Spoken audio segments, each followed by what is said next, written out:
Par contre, maintenant, d'utiliser des DMRP entre le prendre vraiment la consommation réelle, prendre le passé et prendre aussi le futur, ça nous a changé un peu la donne pour avoir encore une meilleure fiabilité, une meilleure variabilité.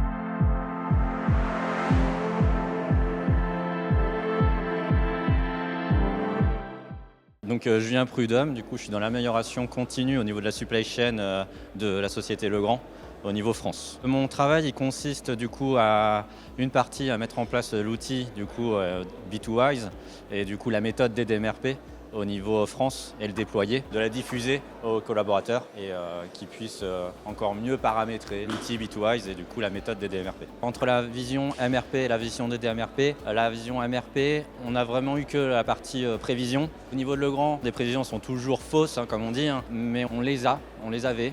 Par contre, maintenant, d'utiliser des DMRP entre le prendre vraiment la consommation réelle, prendre le passé et prendre aussi le futur, ça nous a changé un peu la donne pour avoir encore une meilleure fiabilité, une meilleure variabilité. C'est quand même compliqué, il faut quand même derrière être présent et bien expliquer.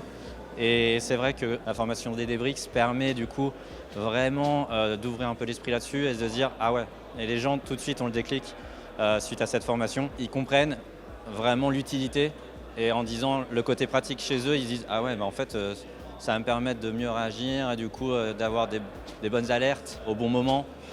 Et à ce moment-là, oui, on va pouvoir peut-être mieux du coup accompagner la conduite au changement auprès de ces personnes, auprès du coup de notre côté des gestionnaires d'appro, des gestionnaires du coup de production aussi. Et par contre, c'est quand même dur parce qu'il faut quand même derrière rester derrière eux et essayer de dire que voilà, on est là pour le paramétrage. Parce qu'ils ont tellement d'articles, tellement de configurations différentes, tellement de familles, des fournisseurs qui travaillent différemment. Donc il faut qu'on échange beaucoup avec eux, ils ont des craintes et il faut qu'on les accompagne là-dessus. Et c'est un peu mon but aussi, faire la conduite au changement et de les accompagner pour analyser et paramétrer avec eux au mieux possible leurs références.